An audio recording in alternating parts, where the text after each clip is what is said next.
Hi guys, কি খবৰ আপোনালোকৰ? আজি আমি ওলালো নাৰ্সাৰীলৈ বুলি অকমান ফুল লৈ আহো নাৰ্সাৰীৰ পৰা আৰু ঘৰত ফুলকেইটা ৰুও। আৰু যদিহে এই নাৰ্সাৰী ভিডিঅ'টো চাই আপোনালোকে ভাল পায় তেতিয়াহ'লে মোৰ চেনেলটো লাইক, শ্বেয়াৰ এণ্ড সাবস্ক্ৰাইব কৰিব আৰু যোনে প্ৰথমবাৰৰ বাবে চাই আছে তেওঁ সাবস্ক্ৰাইব কৰি দিব আৰু লগতে কমেন্ট কৰি জনাব ভিডিঅ'টো চাই কেনেকুৱা পালে।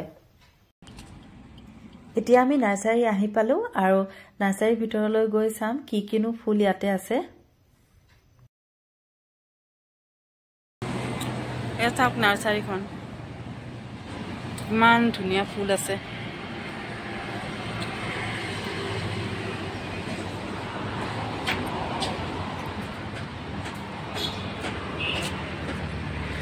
চাৰিওফালে ফুলে ফুল, চাই ইমান ভাল লাগিছে।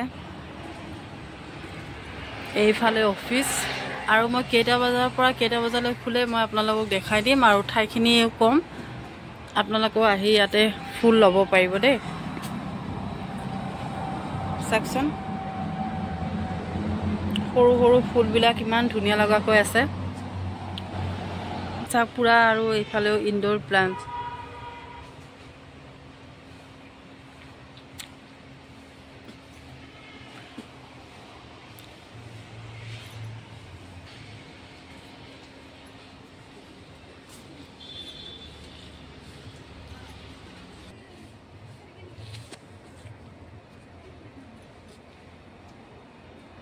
এইকেইটা যে আমাৰ তাতে আছে সেই ন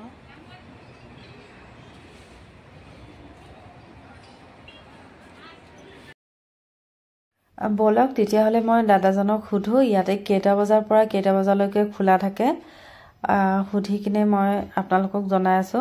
আৰু ইয়াতে চাওক টাব ৰখাই আছে, টাবৰ সতি লাগিলে আপোনালোকক টাবৰ সতিও ফুলবিলাক দি দিব। 8টাৰ পৰা 9টা 9:30 ৰাতি 9টা 9:30 লৈ থাকে আৰু ৰাতিপুৱা 8টা বজাৰ পৰা 8টা। এইখন বৰ্ডখন দেখাই আছো ৰ'ব। আপোনালোকক মই নাৰ্সাৰীখনৰ নামটো কৈ আছো। নাৰ্সাৰীখনৰ নাম হৈছে আমাৰ গাঁও নাৰ্সাৰী আৰু এইখন হৈছে হাইৱে ৰাস্তা, এয়াৰপৰ্ট যোৱা ৰাস্তাৰ ওচৰতে, মানে ৰাণী ৰাস্তাৰ ওচৰতে হয়। আৰু আপোনালোকেও ইয়ালৈ আহি ফুল লৈ যাব পাৰিব। ফুলখিনি লৈ আমি এতিয়া ঘৰ আহি পালো আৰু অলপ পিছতে হাজবেণ্ডে টাবত গোটেই ফুলখিনি ৰুই দিব। এয়া চাওক ফুল ৰুবলৈ আৰম্ভ কৰি দিলে এতিয়া।